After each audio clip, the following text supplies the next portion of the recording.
You ever watch someone lie with their whole body? Like, not just their words. I'm talking muscles, shoulders, hips, even how they blink. That's what she did, right in front of me. Camille, my wife, on his lap, on her boss's actual damn lap, wearing the dress I paid for, with the nails he probably financed, pretending she didn't see me walk in. She turned her head slightly, not too fast, just enough to make it look like a coincidence. Like, oh hey babe, didn't expect you here, even though I'd just handed my coat to the valet 10 minutes ago, and she knew I was coming. And Derek? That smug, jaw-clenched bastard? He didn't even flinch, didn't push her off. He just stared at me like I was late to a show that had already started. There was a half-finished glass of Merlot in my hand. For a moment, I considered slamming it into his face. Not in a movie way, in a ruin both our lives right now kind of way. But I didn't. Because I remembered something. 3 days ago, Camille had come home late. Said they had an off-site brainstorm at Derek's lake house. Her blouse smelled like expensive cologne. Her eyes were red. She told me not to make it about me. That she was tired. That I'm always suspicious because I hate myself. She wasn't wrong. I do hate myself. I hate that I said okay. That I kissed her forehead. That I went downstairs after she fell asleep and Googled how to tell if your wife is cheating and you're too much of a coward to do anything. Anyway, back to the party. The room went quiet. Not movie quiet, but the kind of quiet where everyone starts fake texting to avoid picking sides. Camille finally stood up from Derek's lap, slowly, like I was the one overreacting. Emmett, don't, she said, holding her hand up. It's not what it looks like. Which is hilarious. Because what it looked like was exactly what it looked like. I set my wine glass down on the counter next to a cheese board shaped like the state of Vermont. I adjusted my tie, the same one she told me made me look like a substitute teacher. And I smiled. Camille, I said, calm as a monk. I just have one question. She blinked. Nervous. Finally, I looked at Derek. Do you want this handled publicly or privately? He laughed. I guess that was his alpha move. Bad idea. Really bad idea. Because what Derek didn't know, what Camille forgot to mention, was that I've been working the night shift at the telecom warehouse for 4 months now. And for 4 months, I've been running backups of every email and every call from her work phone onto an old burner laptop she thinks is broken. She used to vent to me about how Derek never logs out of anything. She thought it was funny. I thought it was a gift from God. I pulled out my phone, opened the file labeled Lake House, Audio, at 4 p.m. Wave. And hit play. Camille's voice, clear as a confession. God, I can't keep pretending with Emmett anymore. He still thinks we're just going through a phase. I can't even stand him touching me. I feel like I'm rotting when I'm near him. Then Derek's voice, deeper. So tell him. Or don't. You'll be here next weekend either way. The room froze. Derek went pale. Camille stumbled back like someone had unplugged her spine. I tilted my head. Privately, I asked again. Or shall I airdrop this to everyone here wearing a suit? No one spoke. I smiled wider. And for the first time in years, I felt something warm inside me that wasn't shame. Nobody said anything for at least 30 seconds after I hit play. The audio kept rolling. Camille's voice, sweet and venomous, dripping with the kind of honesty people only speak when they think no one's recording. Her words cut sharper than any insult I've ever heard to my face. And Derek, his voice sounded like every smug gym rat who's ever winked at a woman right behind her husband's back. I had it all. The lake house confessions. The hotel voicemail. Even the phone call where Camille accidentally said, love you, at the end, and then tried to laugh it off. But I didn't play the rest. I didn't need to. By then, the crowd had already started pulling back. Not saying anything. Just slowly stepping away like they didn't want to be caught in the splash zone. The only sound was the gentle hum of jazz music, still playing through Derek's built-in Sonos system, completely unaware that its owner was about to drown in social fallout. Camille's face was blank. Not crying. Not yelling. Just blank, like a TV that got unplugged mid-scene. She opened her mouth twice before words came out. Emmett, can we talk? I tilted my head. Now you want to talk? I never meant. Didn't mean to get caught.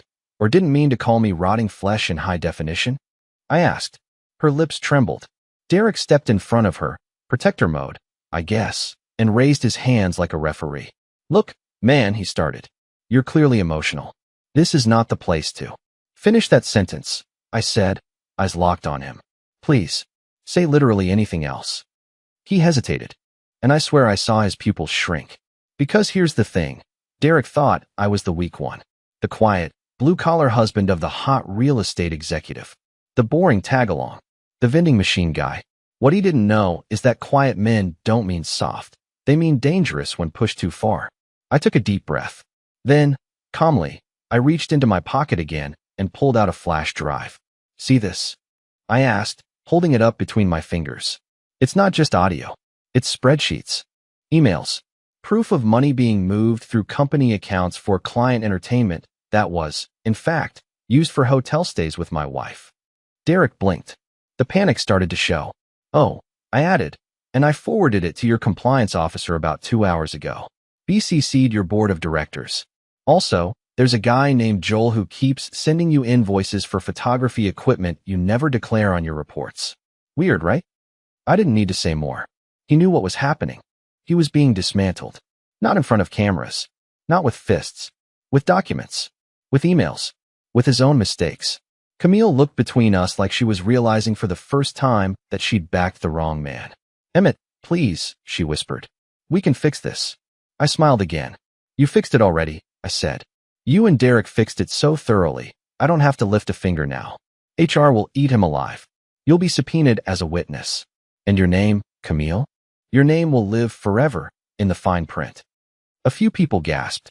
Someone said Jesus Christ under their breath. Derek turned white. He reached for my arm, maybe to stop me, maybe to beg. And I didn't push him. I leaned in and said quietly, next time you touch someone else's wife, make sure she's not married to a guy who repairs security cameras for a living. Then I stepped back, and I hit play on the next track I had queued up. Not an audio file, but a remix I made of Camille's voicemail layered over romantic jazz. The room echoed with her breathy words. Derek, last night was everything. I haven't felt that alive in years.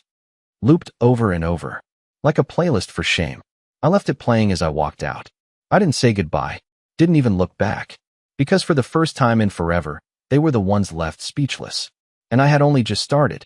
By the time I got back to my car, I realized I hadn't stopped shaking. Not from fear, no, from release. It was like I'd just emptied years of humiliation, suspicion, and silent pleading onto a silver platter and served it to them in front of everyone they'd been trying to impress. All those nights I'd stared at the ceiling while Camille worked late. All those sick stomach knots I'd swallowed when her phone buzzed and she smiled before flipping it over. They'd been building toward that moment. And now, the tower was starting to fall. But I wasn't done. I didn't want to just burn their house down. I wanted to make sure they could still feel the heat weeks later. Because here's what no one tells you about being cheated on. It doesn't just hurt your heart. It shatters your identity. It makes you question the smell of your own clothes, the way you laugh, the weight of your silence. You start to think, maybe I am boring. Maybe I did deserve this. But not anymore. I wasn't that man now. Not after what I had planned next. The morning after the party, I drove to work like it was any other day. But my shift supervisor, Randy, knew something was off the second I stepped into the maintenance bay. You okay, Em? I nodded. Just fixing things. He laughed. That's your job, buddy. Not just machines anymore, I muttered.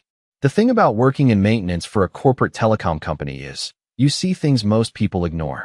Every office camera, every motion sensor, every keycard reader. I'd fix them all. I knew which buildings used cloud storage. I knew which didn't. And I knew Derek's firm used a third-party server they never cleaned. So that morning, while everyone thought I was repairing a panel in an old elevator system, I was actually patching into archived building footage from 2 weeks ago. I fast-forwarded through hours of nothing, just desks and coffee breaks, until I found it. Camille, in a dark pencil skirt, bending over the glass conference table, and Derek, entering the frame behind her, like a villain in a bad soap opera. He closed the blinds. They forgot the camera was above the TV mount, not on the ceiling. I had them. Clear. Time-stamped. Undeniable. I exported the clip. Backed it up twice. Uploaded one to a dummy Google Drive and titled the file something boring. Q2 planning sheet revised. I wasn't going to release it. Not yet. But I needed them to know I could. I wanted Camille to live with the fear of it. That evening, I returned to the house. Ours. Still legally shared. Still full of furniture I built and photos I now hated. Camille was already home. She was sitting on the couch with a glass of red wine, like she hadn't just detonated our marriage 48 hours ago. She didn't look surprised to see me. "You humiliated me," she said, her voice cold and small. I dropped my keys on the table. "You destroyed me." She scoffed. "I made a mistake." "No," I corrected. "A mistake is buying the wrong milk. What you did was a campaign." She stood up, stepping closer. "I didn't love him." "Don't lie to me now," I said. "Lie to yourself if you want, but don't you dare insult me with that." She opened her mouth, then shut it again. The pause lasted longer than it should have. "I want to fix this," she said finally, her voice cracking for the first time. "I swear, Emmett, I held up a hand. "I'm not here for apologies." She frowned. "Then why are you here?" I pulled out a folded piece of paper and laid it on the coffee table. "Legal separation. Not divorce. Not yet." She froze. "Why?" "Because I want you to sit in this," I said. "I want you to earn your freedom. You don't get to cheat and then escape the consequences in one clean break." Her face twisted. "This is punishment." "This," I said, nodding, "is the beginning." I turned and headed for the stairs. She shouted after me, "What the hell does that mean?" I paused halfway up, looked over my shoulder, and said calmly, "It means check your email tomorrow." And she should have, because what she'd find in her inbox wasn't hate mail. It was worse. It was a job application, mine, sent directly to her company's HR. Attached was a statement detailing inappropriate workplace behavior, coercion, and abuse of power by a senior executive, Derek, corroborated by an anonymous whistleblower, and an internal video attachment marked confidential. No accusations yet. Just a question. Does your company have a procedure for addressing this? I didn't sign my name. I didn't need to. I'd let the machine eat them. One slow gear at a time. 3 days. That's how long it took before something finally cracked. 3 days of silence between me and Camille. No texts. No calls. No slamming doors. Just cold meals in the fridge and separate sides of the house. Her pacing the bedroom floor upstairs, me pretending to watch TV downstairs with the volume on mute, listening for any sign of collapse. I didn't have to wait long.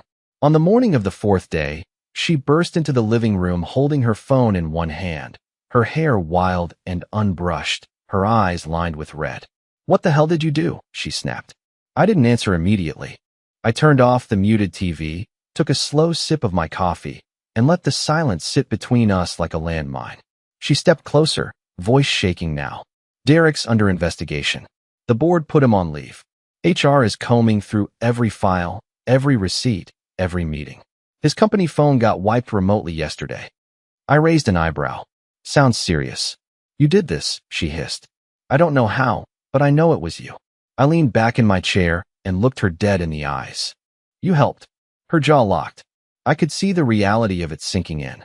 She had hitched herself to a man who thought he was invincible, a man who couldn't remember what cameras he stood under or what emails he left open. And now, the empire was crumbling under its own arrogance. "Do you know what this means for me?" she asked. "If he goes down, I go down too. They'll think I was in on it, complicit." I shrugged. "That's between you and your HR department." "You don't get it," she yelled. "This wasn't just an affair. We had a plan. We were going to start our own firm. He promised to fund it, mentor me through the transition. I was going to be head of sales and acquisitions." And there it was. The truth, not just the betrayal, but the ambition behind it. She wasn't just sleeping with Derek. She was leveraging him. She had used my loyalty as her emotional safety net while building a future with a man she thought was her ticket out. It was greed. Cold, calculated greed. Dressed in lipstick and fake apologies. I stood up slowly and walked past her toward the door. She followed me, practically breathing fire. "Where are you going?" she demanded. I turned slightly. "To drop off a flash drive." "Flash drive? What's on it?" "Insurance." She blocked the door with her body. "You're bluffing." I smiled at her, the kind of smile you give someone who still thinks the chess game is winnable after you've already taken their queen 3 moves ago. Then you have nothing to worry about. She didn't move. She just stood there, breathing hard, shaking with anger, guilt, and a cocktail of emotions I used to beg her to share with me, back when I was still trying to save this marriage. Now, I wanted her to drown in every last drop. I didn't actually go to HR that morning. That flash drive was already in the hands of someone far more dangerous, a journalist named Vanessa Price. Vanessa and I went to high school together. We weren't close. I was the weird vending machine kid, and she was already publishing poetry in the town paper. But last year, we crossed paths again when she interviewed my company about labor violations. She remembered me. When I sent her the Q2 planning sheet, file under a burner alias, she replied in 2 hours. Is this what I think it is? I confirmed. Gave her permission to verify it. She replied again. Give me 3 days. And now those 3 days were up. I sat in my car outside her small editorial office on Lincoln Avenue, watching her through the glass as she leaned over a desk full of printouts and red pen edits. When she saw me, she waved me in. Your wife's company's about to go through hell, she said as I walked in. But Derek? He's going to wish he only lost his job. I swallowed. You're sure? She nodded, serious. This isn't just an affair. He approved purchases through shell vendors he controls. There's unreported gifts, paid retreats listed as client workshops, and one wire transfer from the company card to a hotel in Turks and Caicos during a week when your wife was also logged out of Slack for flu recovery. She clicked open a folder of images, photos, screenshots, receipts, even a blurry image of Camille and Derek in the background of a guest's Instagram story, laughing by the pool. It was airtight. When do you run the story? I asked. Midnight. Front page. She nodded. And I already emailed it to his board for comment. I wanted to feel triumphant. I wanted to stand up and shout, I won. But instead, all I felt was hollow. Because there's no real winning in betrayal. There's just surviving it. And even when you expose them, even when you pull their dirty secrets into the sun and make them squirm, there's still a part of you that remembers what it was like to believe in them. That's the part that hurts the longest. That night, I didn't sleep. I sat in my living room, lights off, staring at the front door. Camille came home after 11 p.m. She walked in slowly, like she wasn't sure if I'd be waiting with a suitcase or a lawyer. I didn't say a word. I just turned my phone screen toward her. It was open to the news site. Headline in bold font. Real estate power couple implicated in scandal. Sex, fraud, and severance. Her knees buckled. She didn't scream. She didn't cry. She just whispered, What have you done? I stared at her, my voice low, even. What you taught me. Camille didn't speak to me for 2 days after the article went live. The kind of silence that isn't peaceful, it's haunted. She moved through the house like a ghost with her own body still attached, barely eating, barely sleeping, jumping at every phone vibration.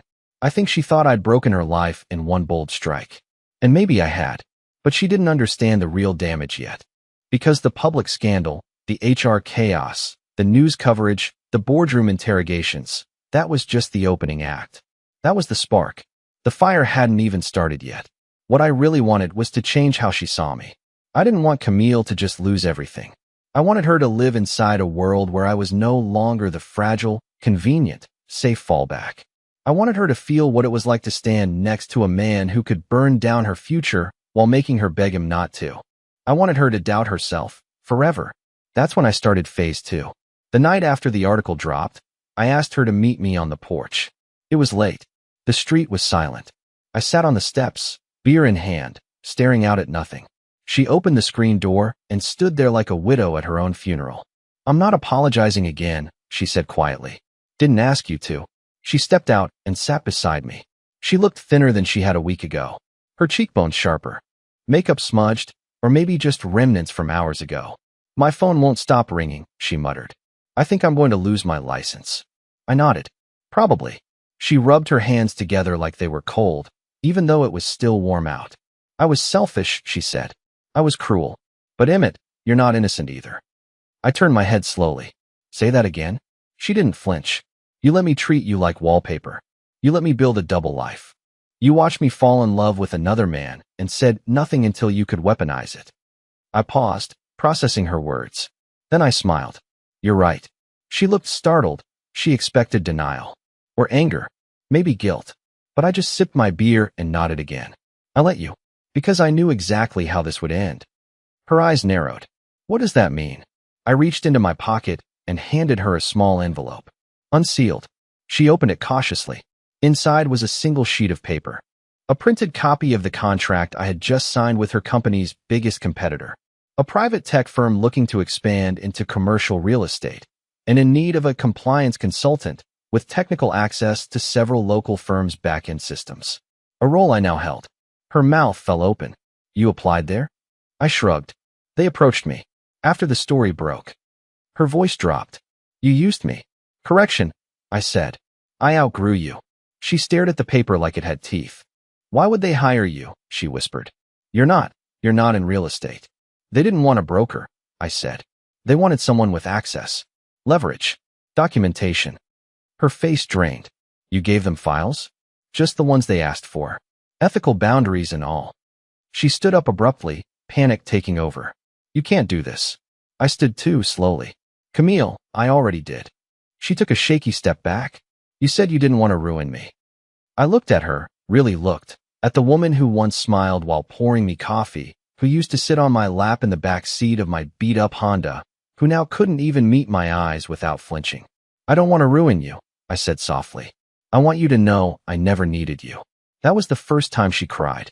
Not when I exposed her affair. Not when Derek was suspended. Not when her name was smeared across 5 different real estate gossip blogs. No, it was that moment. When she realized the version of me she'd kept in a cage was now flying straight through the sky, with her old life in his claws. The next day, I moved out. Not with a suitcase. Not with drama. Just a single backpack and a storage unit key. I didn't even leave a note. She wasn't worth the ink. But before I left, I changed the Wi-Fi password to a phrase she would definitely try to guess. Yellow cat smile in his lap. And I smiled all the way down the driveway. It took him longer than I expected. Almost 2 weeks of silence. Then, on a rainy Wednesday afternoon, I got the call. Unknown number. Blocked ID. I picked up anyway. I didn't need caller ID to know who it was. The voice on the other end was shaking with the kind of fake calm people use when they've already lost and are trying to negotiate terms with the executioner. Emmett, Derek said. We need to talk. Man to man. Man to man. That's what he said. Like he hadn't spent the last 6 months screwing my wife and calling me that repair guy behind closed doors. I didn't say anything. He kept going. I don't care about Camille. I swear to God, I don't. She's a goddamn liability now, and everyone knows it. But what you did. The article? The files? You don't understand what kind of doors you opened. Still, I said nothing. His voice cracked. I'm going to lose my licenses. I have regulatory boards crawling through 10 years of filings. I'm not sleeping. I'm not eating. You're playing with fire, man. I finally spoke. You sound scared. Silence. Then, you're not even in this world. You don't know the people I know. You think this ends with a headline? They'll bury you if you don't back off. And there it was. The desperation. The power fantasy unraveling at the edges. I smiled, even though he couldn't see me. Derek, I've already been buried. You just never looked deep enough to realize I dug my way out. He growled something unintelligible and hung up. I set the phone down, calmly, and poured myself a coffee. It was happening faster than I thought. The panic, the cracks, the erosion of that smug persona, it was delicious. Derek wasn't afraid of losing Camille. He was afraid of losing the mask he'd spent a decade polishing in front of his clients and investors.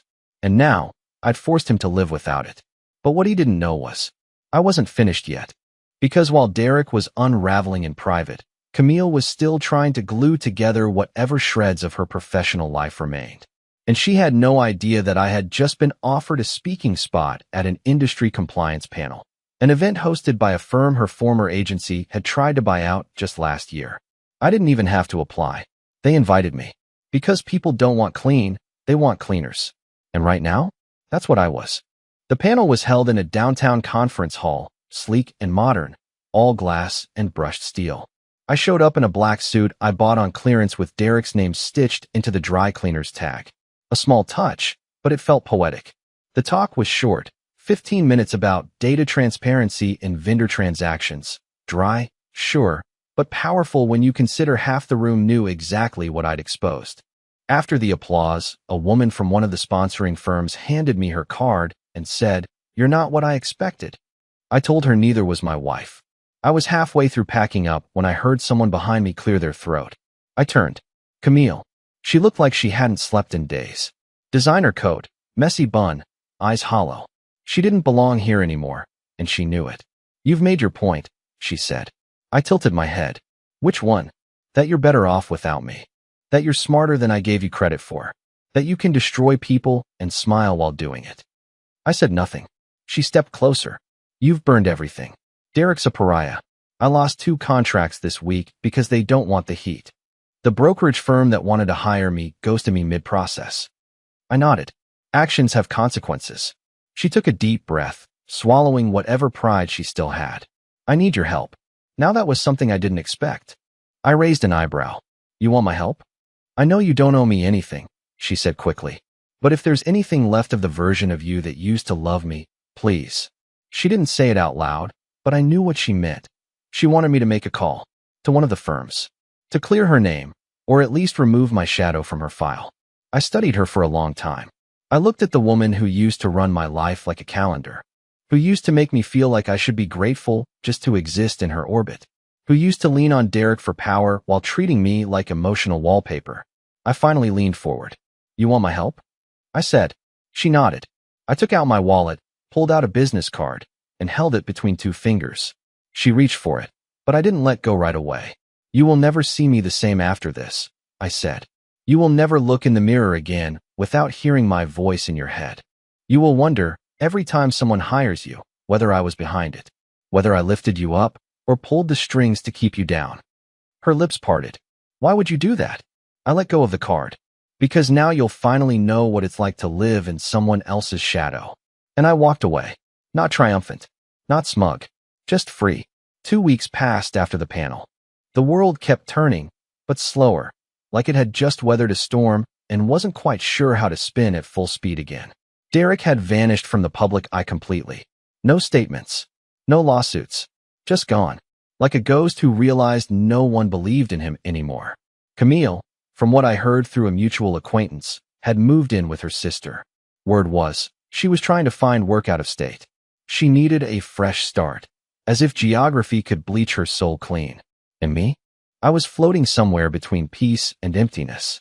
The revenge had landed. The fallout had burned its way through their lives like wildfire. But now that the smoke had cleared, I was left standing in silence, surrounded by the ashes of a life I didn't even want back. Then, on a Thursday morning, I got a package. No return address. Inside was a small leather notebook, soft, old, weathered. My name was written inside the front cover in Camille's handwriting. I almost threw it out. Almost. But something made me sit down and read it. And once I did, I couldn't stop. It wasn't a diary. Not really. It was more like confessions. Scattered paragraphs. Sentences written in the margins. No dates. No order. Just emotion bleeding onto paper. Some pages were venomous. He stopped seeing me. Years before I ever looked at Derek. He stared through me like I was wallpaper. Like I was just the background of his life. Some were pitiful. Sometimes I wished he would scream. Anything. Just to know I still had the power to hurt him. And others were something else entirely. If he ever leaves, I don't know who I am without someone to disappoint. I read every word. And when I finished, I sat there for a long time, staring at the floor. Not because I forgave her. I didn't. Not because I wanted her back. I never would. But because I realized something that no amount of revenge could cover up. We were both broken long before Derek entered the picture. We just broke differently. She shattered outward, inflicting pain, manipulating power, setting fire to the people who loved her most. And me? I collapsed inward, swallowing silence, absorbing guilt, pretending everything was fine until it poisoned my own reflection. Derek didn't break our marriage. He just walked in and found it already in ruins. That night, I wrote a letter. Not for Camille. For me. I wrote about the way I used to flinch when she walked past me without a glance. About the nights I stayed awake rehearsing how to ask if she still loved me, and the mornings I swallowed the words because I didn't want to hear the answer. I wrote about how I let myself become small because it was easier than competing for space in her world. And then I wrote something I never expected to say out loud. I'm sorry I didn't walk away sooner. I thought love meant staying, even when you're dying inside. I know better now. I sealed the letter in an envelope, wrote no name on it, and burned it in the kitchen sink. Then I deleted every file, photo, and audio recording I had backed up over the past 6 months. Not out of mercy, out of closure. This wasn't my identity anymore. It was a phase. A war I didn't want to fight again. The next morning, I booked a flight to Portland. Not because I had anyone there. Just because I'd never seen the Pacific Ocean. I figured maybe standing at the edge of something that big would help remind me how small all this had been in the grand scheme. But before I left, I got one last message. Not from Camille. From Derek. A single text. You think this is over? I still have things I can use. You went too far. I stared at it for a long time. Then I typed 2 words. Prove it. He never replied. Portland was colder than I expected. Not the biting kind of cold. More like a polite chill that sat on your skin and made you notice the wind.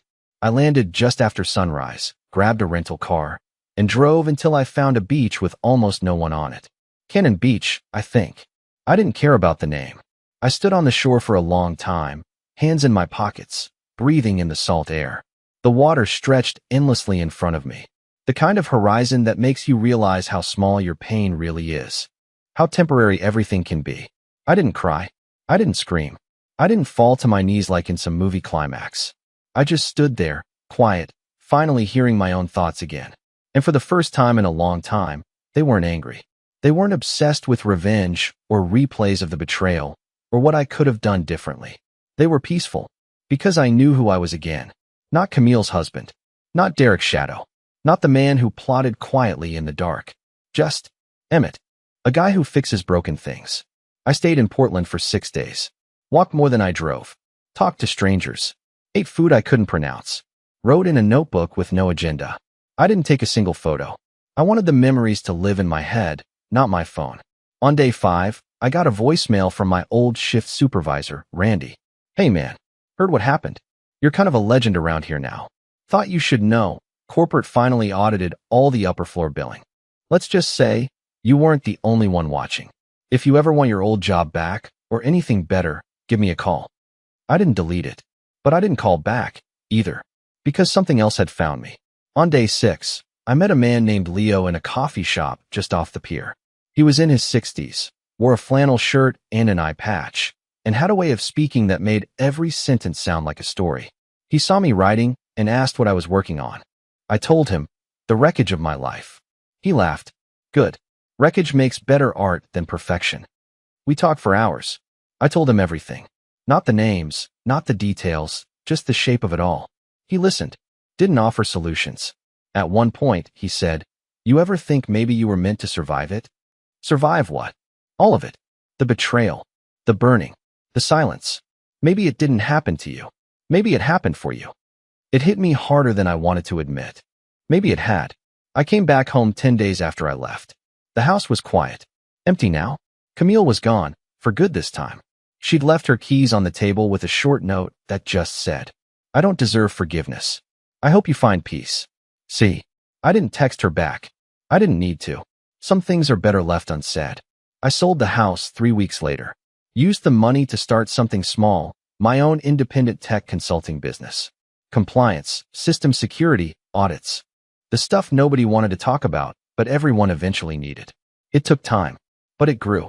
Clients started coming in, then referrals, then partnerships, then respect. Not fear, not pity, respect. One morning, 6 months later, I found myself at a coffee shop, different town, same kind of pier. The girl behind the counter smiled and asked what I did for a living.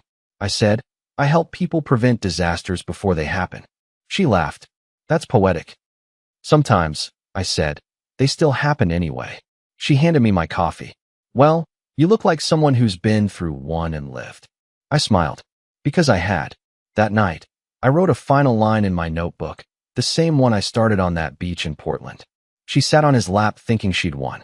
I walked away holding the blueprint for my next life. And this time, I wasn't looking back.